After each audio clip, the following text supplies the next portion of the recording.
Betul. Lagi ngapain ini Kita dia? bisa tos dengan dia. Tos dulu ya.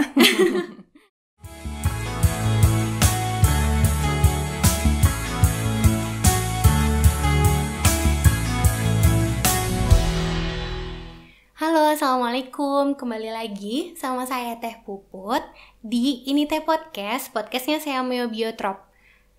Hai Sobat Bio, kalian masih ingat kan Biotrop itu apa? Saya Meo Biotrop itu, aku jelasin lagi ya. Jadi saya Meo Biotrop ini adalah Southeast Asian Minister Education on Tropical Biology. Jadi adalah organisasi antar lembaga pemerintahan di mana yang salah satu tupoksinya adalah meneliti di bidang biologi tropis.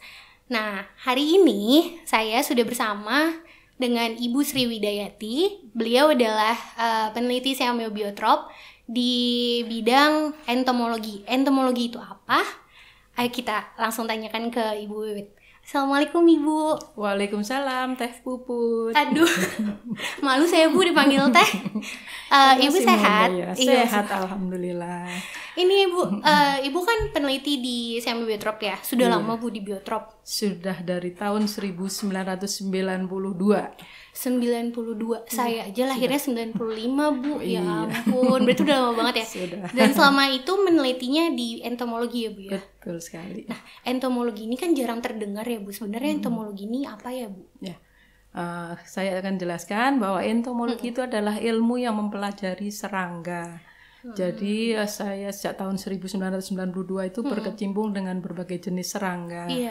Memang terutama adalah serangga hama gudang, tetapi sebenarnya serangga-serangga yang kami kelola di sini tidak hanya hama gudang, tetapi kami juga membiakkan atau membudidayakan lebah tanpa sengat dan juga belalang ranting yang merupakan serangga unik. Oh gitu. Nah itu kalau yang tadi kita ngomongin yang serangga unik dulu ya Bu, baru nanti ke hama.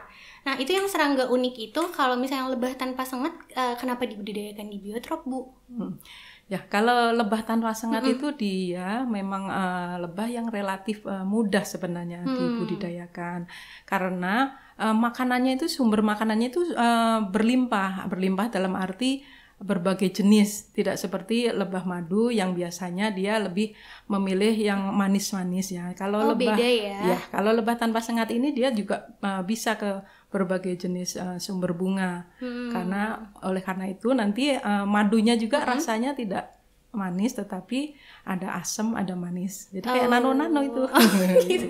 Karena tadi dia makannya itu nano-nano ya, semua betul. apa berarti dia makannya nektar ya, sari bunga. Iya. Oh gitu. Nah, yang kalau karena rasanya nano-nano gitu, dia diambil madunya atau apanya Bu? Madu ya. Madu sama seperti juga dengan lebah madu, tetapi dia juga banyak menghasilkan propolis. Nah, propolis ini banyak berfungsi sebagai dipakai untuk dunia kesehatan, jadi untuk pengobat-obat dan lain-lain. Oh, banyak ya berarti ya kegunaannya. Kegunaannya banyak. Terus sekali. tadi selain apa namanya stingless bee ya, stingless bee ada belalang ranting. Nah, iya, kalau betul. belalang ranting ini dibudidayakan untuk Belalang ranting ini kan bagian dari biodiversitas ya. Dia merupakan serangga unik.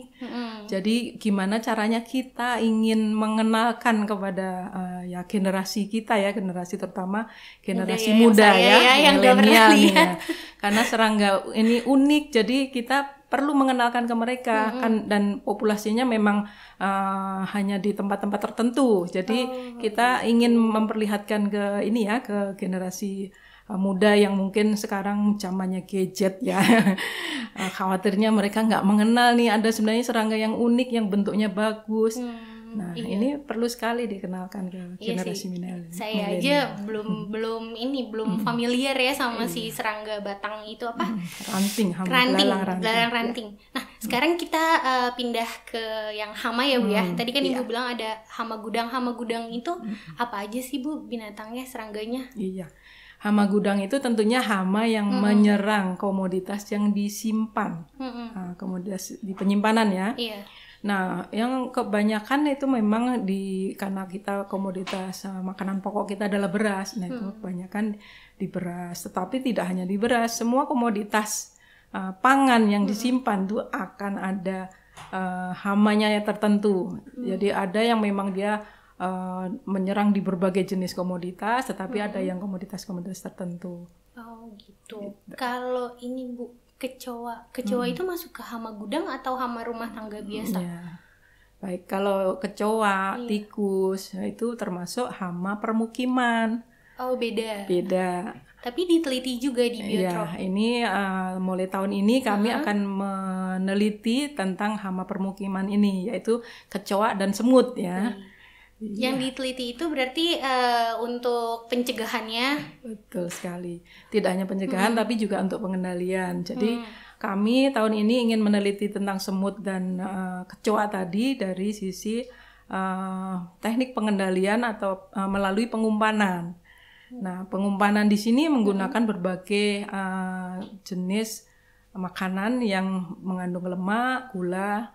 Nah, itu yang memang disukai gitu ya. Yang nutrisinya memang diperlukan oleh kedua jenis serangga tadi. Iya. Nah, kemudian pengumpanan nanti juga akan juga diberikan salah satu atau ada 2 jenis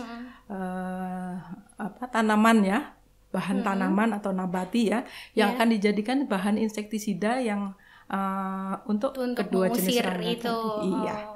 Berarti nanti penelitiannya bisa disebarluaskan ya Bu ya, karena kebetulan kecoa ini kan memang hama mengganggu banget ya Bu. Betul Saya sekali. pribadi takut sama kecoa. Gitu. Betul sekali. Dimulainya di tahun ini. Tahun ini. Ya. Berarti itu inovasi terbaru yang sedang dilakukan ya Bu ya. Sekali. Selain itu yang biasa lagi dilakukan di lab entomologi ini ada apa aja Bu? Untuk pengendalian sendiri tahun sebelumnya kami juga mengembangkan formulasi untuk fumigan. Fumigan itu untuk mengendalikan hama gudang ya, tetapi berbasis tanaman juga. Jadi back to bukan nature bahan, semua bukan bahan kimia. Iya. Gitu. Tapi memang prosesnya masih panjang untuk bisa menjadi sesuatu yang komersial. Gitu ya. Tapi kan sedang ini ya Bu, diusahakan ya, semoga kedepannya ya. Ini ada ini ya Bu ya. Ini yang tadi disebut serangga batang. Iya, ini sobat-sobat bio ini adalah belalang ranting yang kami budidayakan di sini. Nah, serangga ini sudah menjadi fase dewasa, dia panjangnya sampai seperti ini ya. Ini termasuk serangga yang panjang ya, di dunia itu termasuk yang serangga panjang tuh ini. Ya, salah satunya. Nah, ini siklus hidupnya juga cukup panjang, bisa beberapa bulan bisa sampai 3 tahunan. Dan telurnya bisa menetas setelah 6 bulan. Oh lama ya? Oh makanya tadi disebut siklus hidupnya panjang. Ya. Ini warnanya cantik ya Bu? Saya boleh pegang? Makanya kita sebut serangga unik ya. Silakan Teh Puput. Wow. Iya. Nih Sobat Bio, ini namanya tadi yang kata Bu Wit, ini adalah serangga batang. Kalau kalian belalang ranting namanya. Ini kayaknya dia lebih gaya ya Bu ya daripada kita ya. Betul. Lagi ngapain ini kita dia? Bisa tos dengan dia. Tos dulu ya. Ini ada sayapnya nggak terbang ya Bu? Nggak, dia makanya ada sebutannya dia juga namanya walking stick. Jadi dia kayak ranting berjalan aja. Jadi ini sayapnya nggak kepake ya? Iya. Ya ampun. Kalau dia bergerak ternyata. Kalau ini Bu, apa namanya, stingless bee, bisa dibawa ke sini nggak ya Bu? Nggak bisa kalau stingless bee. Karena apa? Karena kalau stingless bee siang hari itu koloninya ada yang sedang bekerja. Jadi dia sedang mencari nektar, mencari polen, atau bahkan mencari getah. Iya. Karena itu dia nggak bisa kita bawa sembarangan pindah-pindah. Kalau untuk memindahkan sarang dari lebah tadi itu harus sore hari, semua koloninya sudah masuk ke dalam sarangnya, kemudian kita tutup, baru boleh kita bisa bawa dipindahin. Dan besok dia mau ditempatkan di mana baru boleh dibuka. Takutnya nanti koloninya nyasar gitu ya, nggak Betul, kenal rumahnya. nggak menemukan rumahnya. Gitu. Nah ini yang menyebabkan kenapa lebah madu atau lebah trigona ini juga bisa dijadikan jasa services untuk penyerbukan. Makanya ada namanya madu bunga madu bunga durian, kapuk, rambutan, itu karena bisa sarangnya tuh dibawa ke tempat kebun-kebun buah yang sedang berbunga. Dengan teknik seperti tadi, memindahkannya harus malam hari. Semua mereka koloni sudah masuk dulu, kemudian ditutup, baru boleh dibawa. Oh gitu. Seperti itu. Itu banyak nggak, servisnya banyak ya berarti ya yang menyediakan? Kita nggak menyediakan gitu, Bu? Biasanya ada pelaku usaha seperti itu. Usaha. Kalau kita berarti masih membudidayakan kita belum. Masih tahap belajar juga gitu. Belajar dan memberikan pelajaran. Kalau ini Bu, dijual nggak Bu sebenarnya? Iya. Kalau di sini sendiri memang kadang-kadang ada yang membeli pada saat pameran, tetapi di luar itu di Taman Mini ada dijual. Kemudian di toko online ada. Bahkan telurnya pun ada dijual. Ya ampun, kan tadi telurnya kalau nggak salah Ibu sempat cerita 6 bulan ya, berarti didiemin aja. Didiemin aja. Wow, berarti dia bermanfaat. Saya lihat di online tuh ada yang telurnya harganya 1 butir 50.000. Berarti dia mahal dong ya. Kalau sebesar ini berapa Bu kira-kira? Sebesar ini ada yang jual 100.000, 150.000 wow, gitu ya. Lumayan ya. Tergantung spesiesnya juga. Jadi ada perkumpulan ya atau asosiasi yang menggeluti ini. Dia hobiis belalang ranting, kemudian belalang daun, dan juga ada belalang sembah tapi yang eksotik. Nah kita kalau belalang sembah yang eksotik kita belum punya. Jadi ada orchid mantis ya. Orchid yang mantis, kayak bentuknya persis ya? Seperti anggrek. Iya, padahal dia adalah predator. Jadi dia kalau ada serangga atau hewan-hewan yang mendekati bunga itu sudah pasti akan ditangkap oleh kakinya yang kaki depannya yang seperti menyembah itu. Makanya disebutnya belalang sembah. Kalau ini karena bentuknya. Kalau ini pemakan daun, ini jadi herbivore ya ini. Herbivore. Wah, dia gerak lagi. Wah, dia goyang dong Sobat Bio. Lihat gak? Iya, ini karena uniknya bisa dijadiin ini juga ya, serangga peliharaan bisa ya Bu ya? Iya, karena nggak galak. Tetapi diusahakan jika ingin menjual serangga-serangga seperti ini, kita adalah membudidayakan ya, jangan mengambil langsung dari alam, karena nanti akan punah kalau sering diambil atau dipanen gitu ya.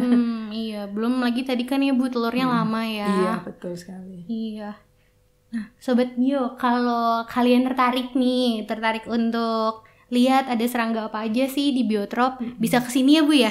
Betul bisa kesini, atau sebelum kesini kita Biotrop nih punya nih videonya tentang belalang dan tentang stingless bee. Nanti akan kita taruh di deskripsi box. Nanti bisa lihat ke situ untuk lihat videonya ya. Kayaknya dia capek ya Bu ya? Iya. Pengen istirahat. Wah, berarti podcast kita juga kayaknya selesai ya Bu ya, sampai sini ya. Terima kasih Sobat Bio sudah menemani cerita kita hari ini. Terima kasih juga Bu Wiwit sudah membagi ilmunya. Kita jadi tahu kalau misalnya serangga-serangga itu ada yang eksotis juga kan. Terus juga serangga itu nggak cuman hama ya. Hama juga bisa tadi ada pencegahannya. Terus ada apa Bu? Pengendaliannya ya, ada pengendaliannya. Kalau gitu terima kasih banyak Sobat Bio. Oh ya, sebelum ditutup nih Bu, kita ada salam Bu, biasanya namanya adalah salam biodiversitas. Caranya salam biodiversitas. Nah, gitu ya Bu ya. Baik. Bareng ya Bu ya. Siap. Salam biodiversitas. Sekian podcast seri 3 hari ini. Terima kasih banyak sudah menonton. Kalau misalnya masih ada yang penasaran, tadi sudah saya sebutkan, bisa lihat videonya, nanti kita taruh di deskripsi box terkait dengan stingless bee dan apa aja sih yang ada di Biotrop. Dan kalau misalnya kalian mau berkunjung ke Biotrop, kita menerima juga. Nanti kita tulis di deskripsi box juga cara kalau mau berkunjung ke sini gimana sih caranya. Sekian dan terima kasih. Assalamualaikum warahmatullahi wabarakatuh.